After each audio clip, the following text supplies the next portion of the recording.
Querido irmão, querida irmã, graça e paz estejam em teu coração nesta hora. Vamos orar? Senhor nosso Deus, nós nos aproximamos do Senhor mais uma vez, em atitude de reverência, de adoração, e pedimos a tua graça para a nossa vida. Derrama sobre nós o teu Espírito para que possamos entender e falar de tua palavra, para que possamos guardá-la em nossos corações e, sobretudo, para que possamos vivê-la. Eis-nos aqui, Senhor, diante do Senhor, e pedimos, tem misericórdia de nós. Alcança-nos com tua graça, com teu favor, toma em tuas mãos nossos desejos, nossos projetos, nossos sonhos, e dá-nos mais uma vez a tua graça. Por isso te pedimos, Pai, em nome do Senhor Jesus. Amém. Meus irmãos, estamos refletindo o Evangelho segundo Lucas, já chegamos no capítulo 2, e como nós dissemos logo no início, nós vamos refletir esse Evangelho sem pressa. Não vamos ver um capítulo por dia ou estipularmos tal e tal quantidade de versículos para que possamos ler, mas sim vamos indo, refletindo, com o objetivo, mais uma vez dizendo, não de estudar teologia, fazer um estudo teológico, não é isso. É claro que nós nos utilizamos de algumas ferramentas teológicas para compreendermos bem o texto, para que não possamos ter compreensões errôneas, e aqui fica a dica para que nós possamos entender bem uma mensagem de Deus para nós.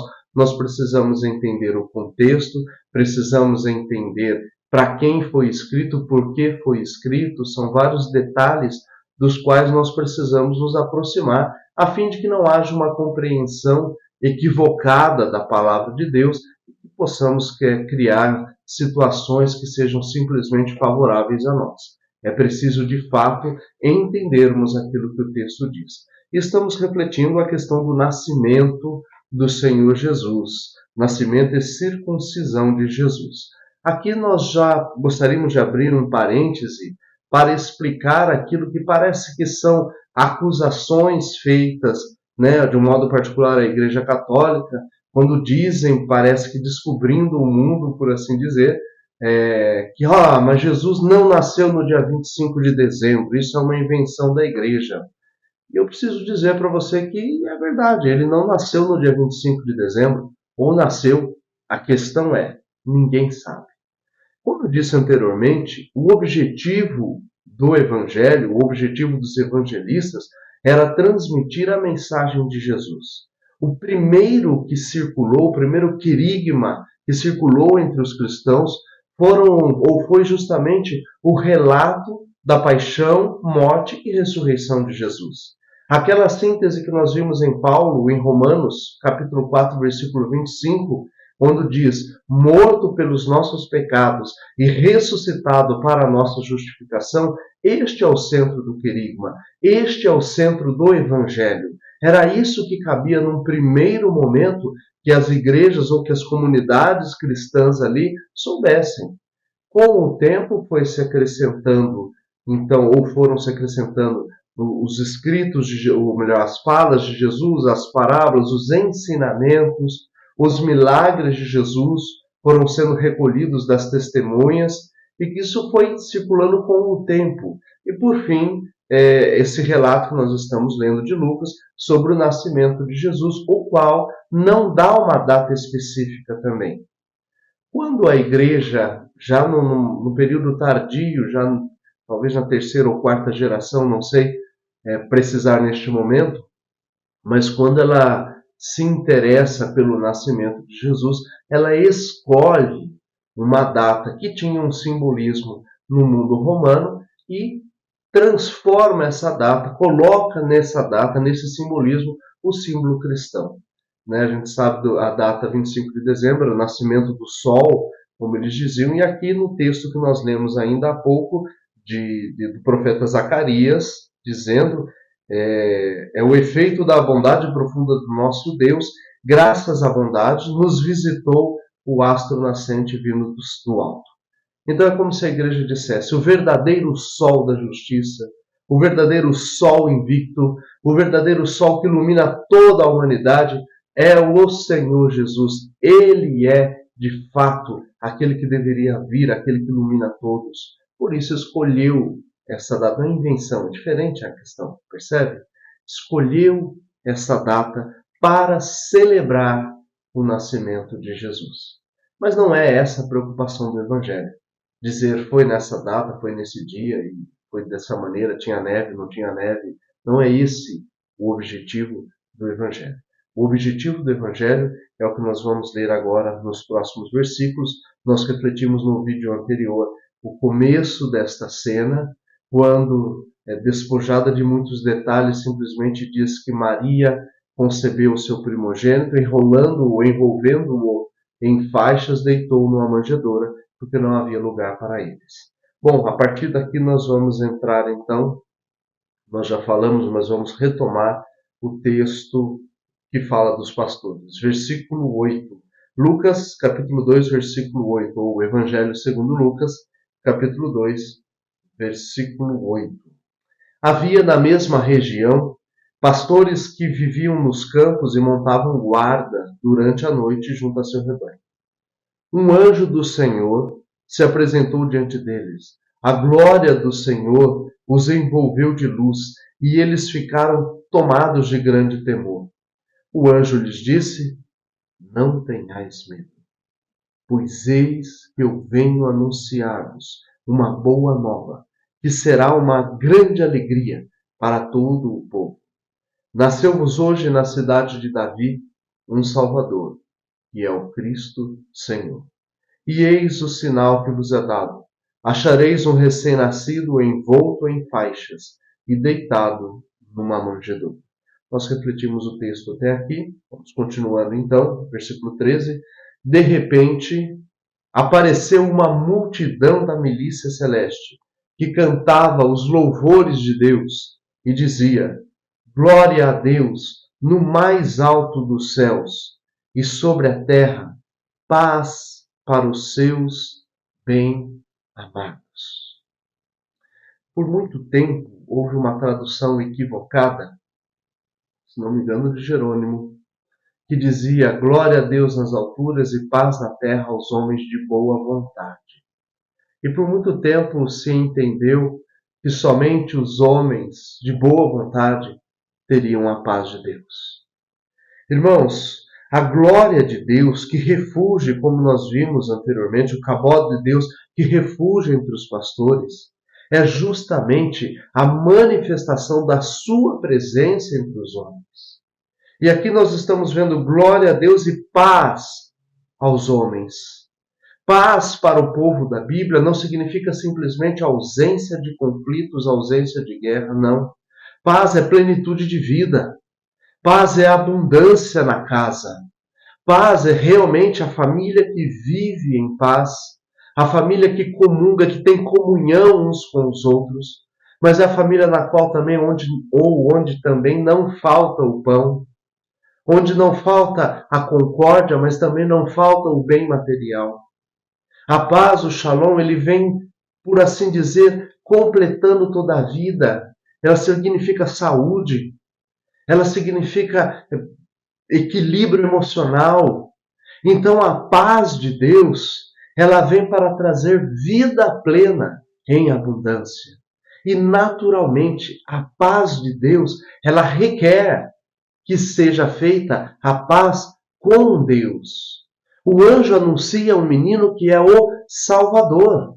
E essa salvação consiste justamente em reconciliar o mundo com Deus, em reconciliar o ser humano com Deus, o ser humano que se afastou por desobediência, por prepotência, por orgulho, por querer ser Deus, por querer cada vez mais galgar os espaços maiores para ele ser um Deus e não precisar de Deus.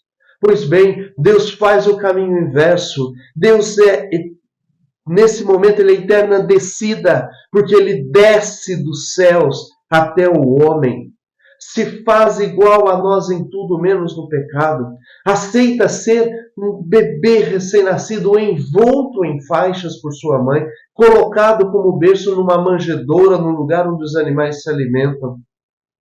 Aceita a nossa humanidade. E como diz o apóstolo Paulo em Filipenses, ainda sendo reconhecido exteriormente como homem, se humilha ainda mais, desce ainda mais, faz a sua kênos e o seu despojamento, porque aceita ser pregado na cruz. A morte mais humilhante, mais dolorosa até então. Ele aceita tudo isso por amor a nós. E o apóstolo continua, por isso Deus o exaltou soberanamente, lhe deu o nome diante do qual se dobra todo o joelho, em todo o universo. Vejam, irmãos, a glória do Senhor que refugie neles e a paz aos homens, não são aos homens de boa vontade, mas a tradução correta é paz para os seus bem-amados, ou paz para aqueles que são objetos da benevolência divina, ou simplesmente paz na terra aos homens por Ele amados, por Deus amados. E esta verdade precisa fixar em nossa mente, em nossos corações, a verdade de que nós somos amados por Deus. Você é amado por Deus. Você é amada por Deus. Nós somos amados por Deus. E eu estou repetindo para que você entenda que nós somos objetos do amor de Deus. Nós temos uma cantiga de roda, hoje não tem mais isso, né? Mas tínhamos, pelo menos, quando éramos crianças, que dizia: o anel que tu me deste era vidro e se quebrou. O amor que tu me tinhas por mim, era pouco e se acabou. E nós achamos que com Deus é a mesma coisa. Nós achamos que Deus se cansa de nós. Nós achamos que quando nós cometemos erros, Deus não ama, deixa-nos de nos amar, nos deixa de amar. E não é assim, meus irmãos. O amor de Deus, ele é eterno. Ele é incondicional. O amor de Deus, ele é pessoal. Embora ele ame a humanidade como um todo, ele ama você pessoalmente, ele te conhece. A palavra no Salmo 139 diz: ainda quando eu estava no seio da minha mãe, o Senhor teceu, o Senhor me conhecia, o Senhor teceu os meus órgãos, o Senhor me construiu, por assim dizer. Porque de fato Deus nos conhece assim pessoalmente, e o amor de Deus, por fim, ele é gratuito. Ele não cobra nada para nos amar. É claro que Deus nos ama como nós somos, mas se recusa a nos deixar do jeito que estamos. É claro que a mensagem do Evangelho é uma mensagem de conversão. É claro que nós precisamos sim mudar de vida. É claro que nós precisamos entrar nessa dinâmica do reino de Deus.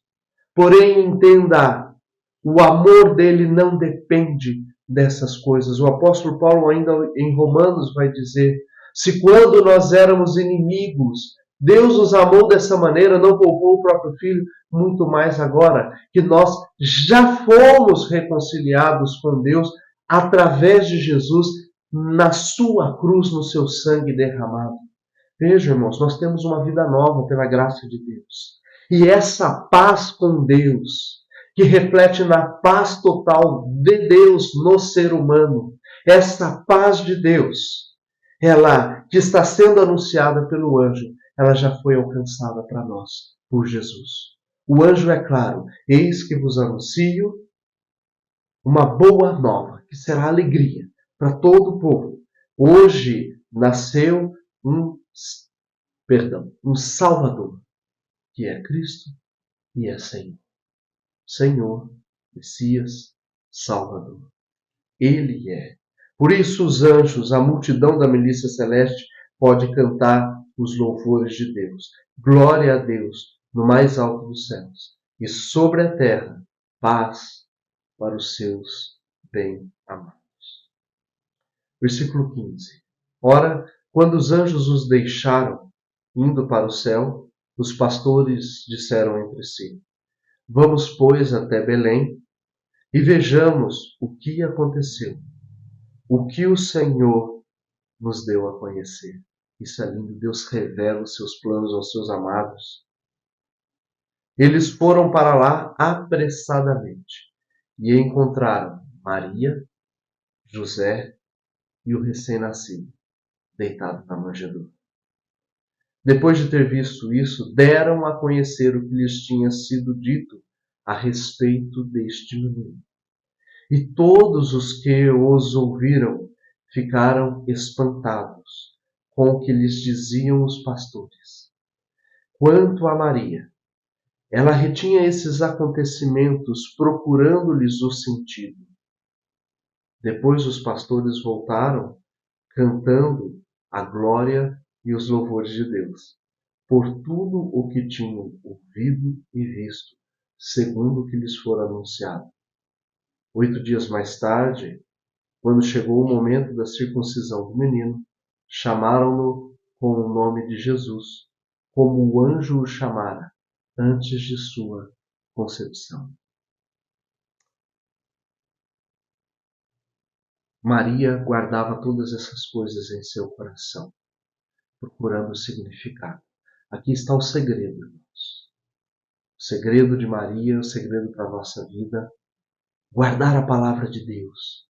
Guardar aquilo que Deus fala, aquilo que acontece em nosso derredor. E nós percebemos uma ação de Deus. Quando nós percebemos a presença doce e inequívoca do Senhor, nós precisamos guardar tudo isso em nossos corações, refletir, entender, para que possamos de fato viver a Santa Palavra. Por fim, ele é chamado de Jesus, que significa Deus salva. Que Deus possa trazer salvação para a sua vida, você que necessita hoje de alguma intervenção poderosa de Deus, que Deus possa lhe conceder essa graça. Em nome do Senhor Jesus.